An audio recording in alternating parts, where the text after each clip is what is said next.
مشکلات میں کوٹھی تو بنا لی، مشکلات میں گاڑی تو لے لی، مشکلات میں شادیاں تو کر لی، مشکلات میں بنگلے تو بن گئے، مشکلات میں تو حج ہو گئے، کیا صرف خمس نکالتے ہوئے انسان جو اہل بیت کراتے ہیں؟ اور وہ آج سے نہیں ہے، عرصے دراز سے زمانہ رسول سے بھی پہلے یہ سلسلہ چلا۔ اب آپ سوچیں کہ زمانہ رسول سے پہلے جیسے وہ لوگ انبیاء کے لیے اور اولیاء خدا کے لیے کچھ نہ کچھ رقم نکال دیا کرتے کہ وہ جو ہے، لیکن وہ سلسلہ ایسا تھا کہ بعض روایت میں وہ دفنا دیا کرتے تھے کہ یہ ہمیں جو مال ملا ہے یہ ہم نے اللہ اور اللہ کے رسول کے لیے نکالا ہے، تاکہ اس سے کسی غریب کا مسئلہ حل ہو جائے، اس سے مکان بن جائے، اس سے جو ہے مسجدیں بن جائیں، اس سے امامبارگاہ بن جائے، اس سے بیمارستان بن جائے، یعنی ہاسپٹلز بن جائے۔ یعنی یہ پوری حکومت، جیسے آپ حکومت کو ٹیکس دیتے ہیں کہ حکومت کام کرے لیکن وہ پھر بھی نہیں کرتے، اس طرح رسول نے اپنے قوموں سے کہا، اپنے لوگوں سے کہا، میرے امتیوں اگر تمہیں مضبوط ہونا ہے تو تمہیں جو اللہ دے رہا ہے اس میں سے نکالو۔ یا رسول اللہ کیوں نکالے؟ کہ تمہیں پتہ نہیں کہ پیسہ نکالنے سے بڑھتا ہے؟ پیسہ ہمیشہ خرچ کرنے سے بڑھتا، بچانے سے نہیں بڑھتا۔ اللہ پر یہ بات واضح کرو کہ تم ضرورت مند ہو۔ کیا بات ہے؟ ایک بھرا ہوا پیٹ جس کا انسان کا ہے وہ اللہ سے کہے اللہ روٹی دے دے، اللہ کا یہ بدماشی کر رہا ہے، پیٹ بھرا ہوا پھر بھی مانگ رہا ہے۔ لیکن ایک جس کے پیٹ میں روٹی نہیں وہ اللہ سے کہے روٹی دے دے، کہنے سے پہلے پروردگار دے دیتا ہے۔ اللہ پر یہ بات واضح تو کرو کہ تم کچھ کر رہے ہو، اللہ دینے کے لیے تیار ہے۔ عزیزوں، ہمیں دور کر دیا ہے۔ دنیا میں کوئی مذہب ایسا نہیں کہ جس میں 2 مہینے 8 دن مسلسل ذکر الہی ہوتا ہو۔ یہ ہماری قسمت، 2 مہینے 8 دن۔ اچھا 2 مہینے 8 دن یہ ہوئے تقریباً 60 65 66 67 68 دن۔ اس میں کسی کو توفیق ہو گئی 2 مجلسیں سنی تو یہ تعداد بڑھتی جائے گی، اور ایسا کوئی مومن نہیں جو کم از کم ایک ہی مجلس پر اتفاق کرتا ہو، کہیں 2 کہیں 3 کہیں کچھ بھی نہ ہو تو انسان کم از سے کم 150 200 مجالس سن لیتا۔ 150 200 مجالس کا مطلب یہ سال میں 365 دن، سال میں 365 دن میں سے آپ نے آدھا سال اپنا کور کر لیا، آدھا سال اپنا کور کر لیا۔ پھر ولادت ہے، کہیں شہادت ہے، کہیں تذکرہ سنا، کہیں مجلس میں گئے، کہیں ماتم کیا، تو یہ آپ کا پورا سال اس طرح سے ذکر الہی میں۔ اب جو اتنا ذکر سننے والا ہو وہ اپنے دین سے بھی آشنا نہ ہو، کیا بات کہی ہے، واہ واہ۔ بھائی وہ انگریز ہے، وہ یہ کہہ سکتے ہیں کہ بھائی ہمیں دین کا پتہ نہیں چلا کیونکہ ہمارے پاس تو درس نہیں ہے، مجلس نہیں، ہمارے پاس تو مجلس نہیں ہے، ہمارے پاس تو درس نہیں ہے۔ کوئی انگریز ایران میں آیا، دور تھا امام خمینی کا، آیا تو وہ گردش کی، یعنی گھومنا پھرنا جو ان کا ہوتا ہے، اس طرح گھومتے پھرتے حرم معصومہ کے پاس آیا، اس کو بتایا یہ بھی ایک مقدس بیوی ہیں اور ان کی بھی زیارت ہے، اور اس نے اپنے طریقے سے احترام کیا، ایک عالم دین اس کے ساتھ ساتھ۔ حرم معصومہ کے سامنے ہی بہت بڑی مارکیٹ ہے، اس مارکیٹ میں عشرہ ہوتا ہے، مجالس، تو آیا تھا محرموں کے دنوں میں، تو جیسے گیا تو ابھی لوگ نہیں آئے تھے، ممبر لگا ہوا تھا اور لوگوں کے لیے جگہ بنائی جا رہی تھی۔ اس نے پوچھا عالم دین سے یہ کیا ہے، یہ کیا چیز ہے؟ تو انہوں نے بتایا کہ یہ ممبر رسول ہے جس کو ہم مانتے ہیں، یہاں پر کوئی نہ کوئی عالم دین آ کر ہمیں دین کی باتیں بتاتا ہے اور ہمیں اچھی اچھی باتیں بتاتا ہے، ہمیں جینے کی روش بتاتا ہے۔ تو اس نے اس جگہ پر کھڑے ہو کر کہا تھا ہم نے جہاز بنا لیا، ہم سمجھے کامیاب ہو گئے، لیکن کامیاب تم لوگ، ہم نے جہاز بنایا، تم نے انسان بنانے کا انتظام کر رکھا۔ سلوات پڑھیں محمد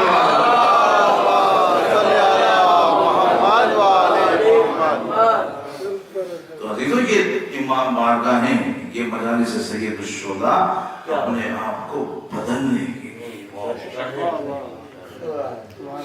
کربلا میں مقصد اسلام لے کر وارد ہوئے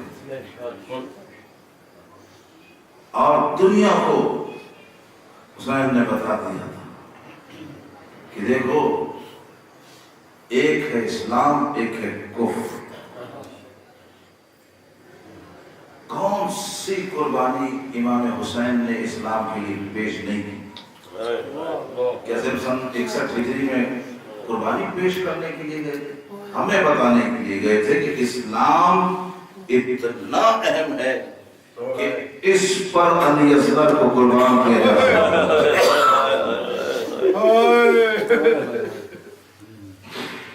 اسلام اتنا اہم ہے کہ اس پر علی اکبر کو قربان کیا جا سکتا ہے۔ ہاں عزیز، ایسا حضرت آدم سے لے کر خاتم تک ہر نبی پر ظلم ہوا ہے۔ توجہ رکھیے گا، ہر نبی پر ظلم ہوا۔ کسی کو بھوک کا امتحان دینا پڑا، کسی کو پتھروں کا امتحان دینا، صرف پتھر کا، پتھر نور پتھر کا ہے۔ کسی نے کوئی زحمت برداشت کی، کسی نے کوئی زحمت برداشت کی۔ 1,24,000 نبیوں نے، سرور کائنات نے کہا مجھے سب سے زیادہ ظلم کا میں نشانہ بنا۔ مختلف ظلم ہوتے رہے، بتائیے اس میں کتنا عرصہ لگا ہوگا آدم سے لے کر خاتم تک کی تاریخ میں۔ اور عصر عاشور میں جب قربانیوں کا سلسلہ شروع ہوا، روایت کہتی ہے آدم سے لے کر خاتم تک کے سارے ظلم حسین نے برداشت کیے۔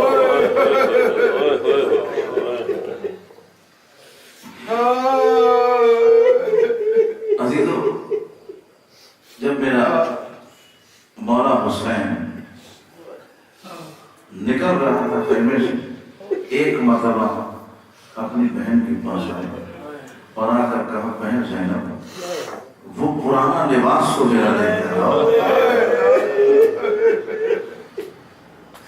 جناب زینب نے پرانا لباس لا کر دیا، امام حسین نے زیر تن کیا اور آ کر جناب زینب کے پاس کھڑے ہو کر کہتے ہیں بہن زینب کیسا لگ رہا؟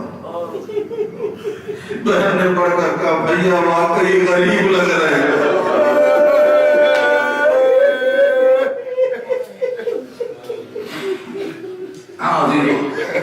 حسین نے لباس پہنا، خیمے سے نکلے۔ خیمے سے نکلنے کے بعد عزیزو ذوالجناح سے پہلے ذوالجناح میدان کی طرف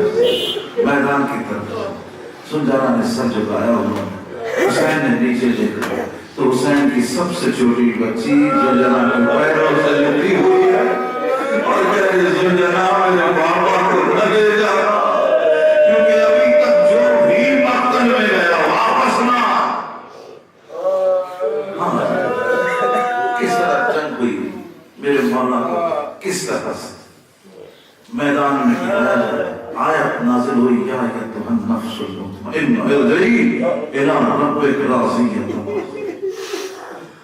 عزیزو، روز عاشور گزرا، شام غریبہ آئی، شام غریبہ کے بعد دوسرا دن آیا، بیویوں سے کہا گیا اونٹوں پر سوار ہو جاؤ، اونٹوں پر سوار کر کے بیویوں کو لایا گیا شہداء کے لاشوں پر۔ ابھی ابن مسلم کہتا ہے بیویاں اونٹوں سے اتری نہیں گری، لاشوں کو دیکھ